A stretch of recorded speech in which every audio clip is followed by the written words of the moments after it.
Alors, pour clôturer cette thématique de la lutte contre le harcèlement, on va terminer avec un dernier film qui a été fait par le collège Politzer. Il était une fois une jeune fille prénommée Sarah. Et toi, comment tu t'appelles? Cette histoire pourrait être la tienne. Choyée par ses parents et par sa famille. Elle était très complice avec sa maman. Ses parents étaient très fiers de leur petite fille. Elle était sage et obéissante. Elle aimait vraiment aller à l'école. Elle avait de bons résultats et une excellente relation avec ses professeurs. Elle n'avait pas vraiment d'amis, mais cela ne la contrariait pas. Elle était un peu dans sa bulle. Alors qu'elle venait tout juste d'avoir 11 ans, elle entra au collège. Elle en avait tellement rêvé. Mais son rêve ne devint pas réalité. Son quotidien, ce n'était plus que les rires, les moqueries, les insultes, le rejet. Hé, là, t'es là! T'es obligé de faire un basket? Vas-y, là!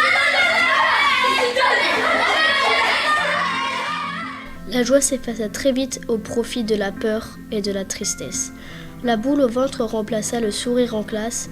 Elle ne participait plus, elle voulait disparaître. Ses parents constataient que leur petite fille se refermait sur elle-même. Oh là là, elle ne va vraiment pas bien en ce moment, ça m'inquiète. Oh mais non, ne t'inquiète pas, c'est l'adolescence. Toi aussi tu avais eu des coups de cafard, non? Oui, tu as raison.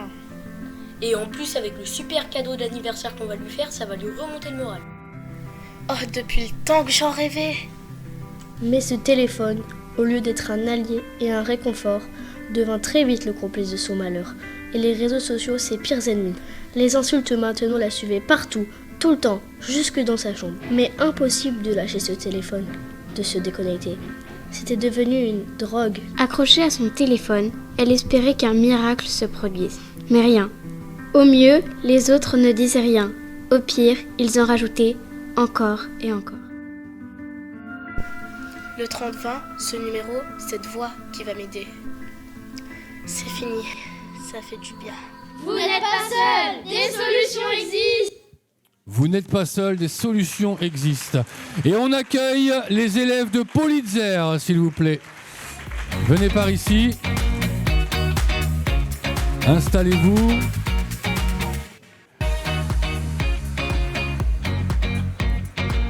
Installez-vous par ici aussi. Voilà. Vous me laissez les deux places qui sont là. Mettez-vous là. Voilà. Tac. Je vais demander au brigadier chef de la police nationale, brigadier chef Le Touzé, de nous rejoindre et à madame Le Seigneur de venir nous rejoindre aussi. Voilà. Il était une fois. Est-ce que vous pouvez nous expliquer un petit peu, les amis de Politzer, votre film et puis nous dire un petit peu comment ça s'est passé? C'est pour mobiliser les gens contre le harcèlement. Et le tournage s'est plutôt bien passé. On a un peu improvisé, on a aménagé une chambre d'étudiantes pour montrer un peu ce qu'est le cyberharcèlement avec le téléphone. Et voilà.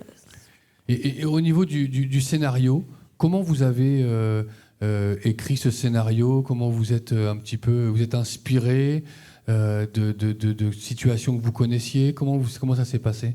C'est notre prof principale et Madame Dubois au début qui ont fait le texte, mais nous l'avons tous un peu modifié au cours du tournage du film. Donc effectivement, le harcèlement, c'est une préoccupation de tous maintenant. Effectivement, on en a bien pris conscience. Dès la 6e, toutes les classes de 6e sont formées grâce aux compétences psychosociales, apprendre à bien vivre ensemble. Et cette classe a été plus particulièrement choisie pour construire un projet et participer à ce concours à l'issue effectivement de plusieurs semaines de travail ensemble. Et ils ont participé effectivement avec Madame Coveau, leur professeur principal d'anglais.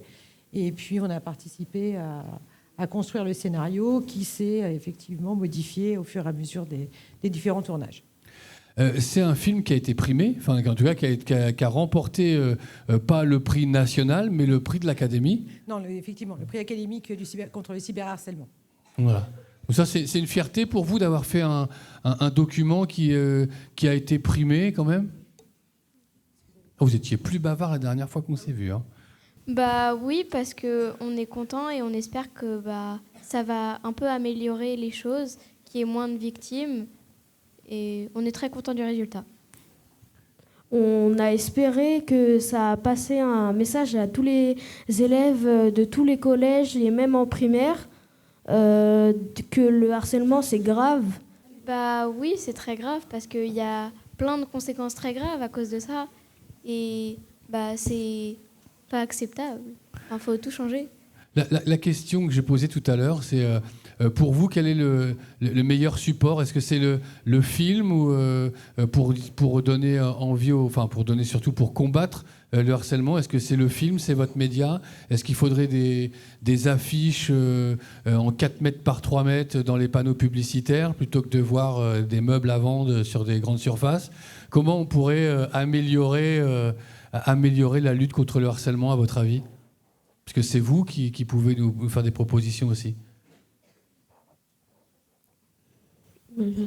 C'est la prévention sur les réseaux sociaux Ouais. qui peuvent dire aux étudiants de laisser que le harcèlement que c'est grave, et les affiches aussi ça peut aider les élèves dans les établissements. Dans le collège, qui on va voir si on a un problème de harcèlement?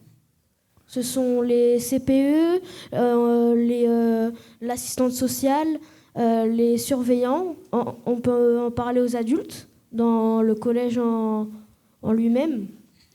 Et est-ce que quand il y a les victimes et puis il y a ceux qui voient, qu'est-ce que vous avez envie de dire aux élèves qui voient, qui sont témoins de harcèlement, mais peut-être qu'ils font pas quelque chose, ils font rien, ou alors ils savent pas quoi faire?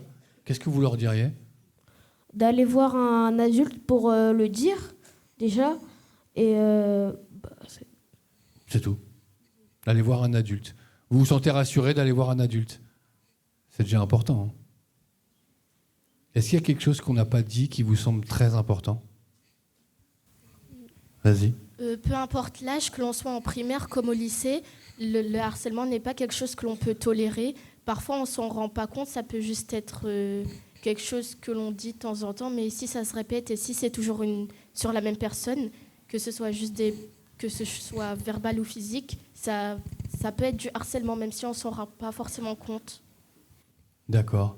Brigadier chef Le Touzé, quel est votre regard sur l'implication de ces jeunes et puis peut-être un rappel aussi aux conséquences dues à votre expérience?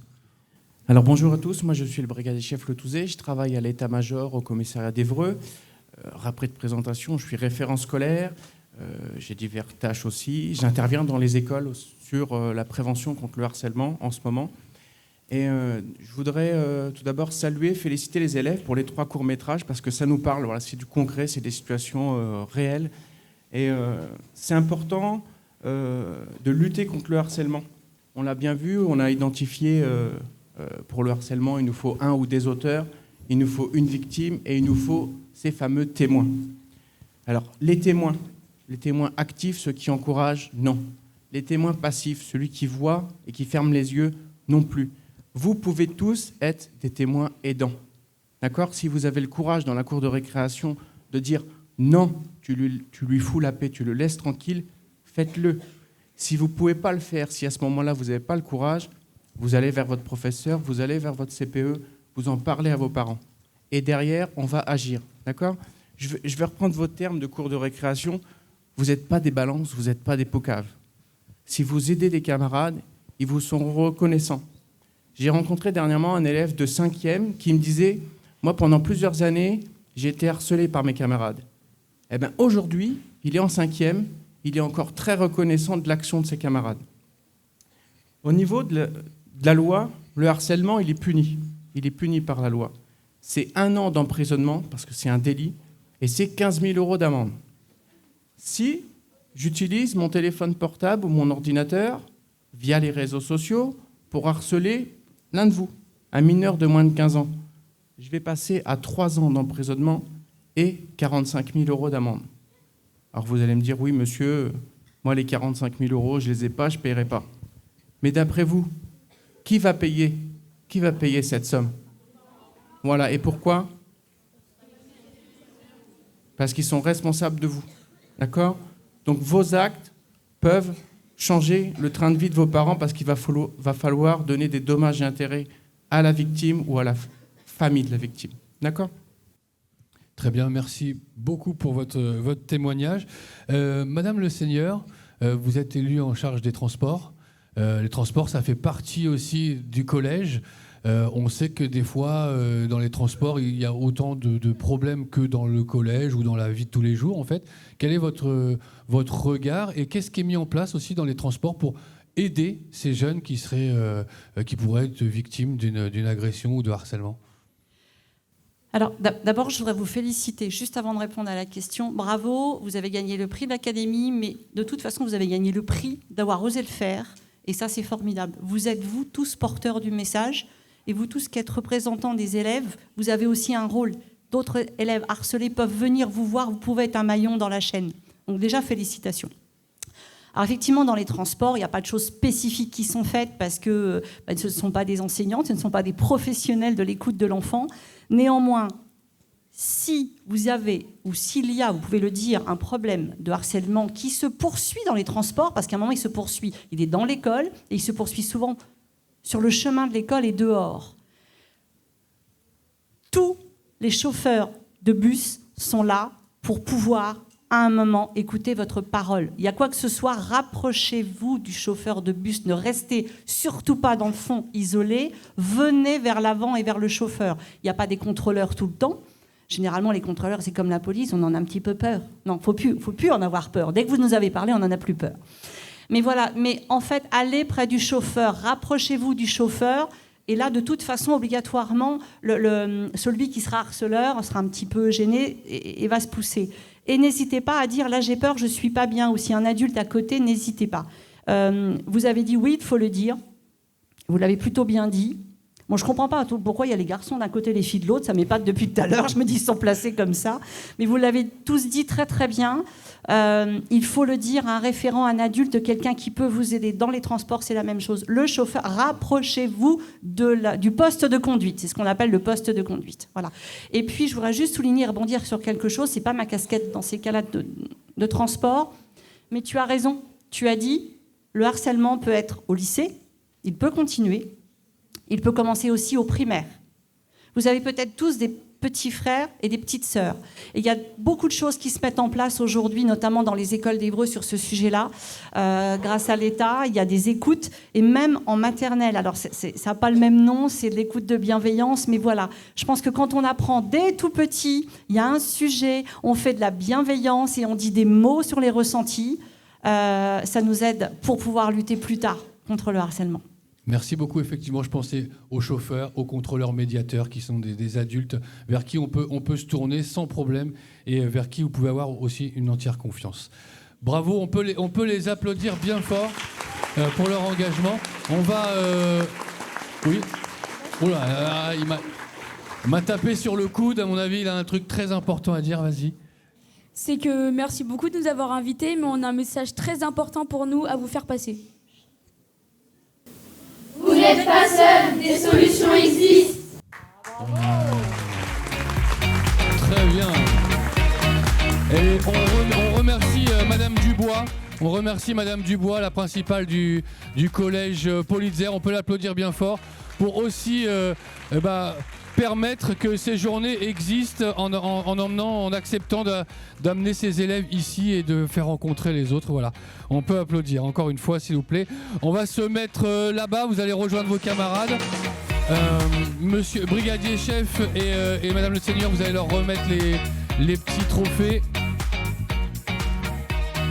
Voilà, moi je vais faire la photo.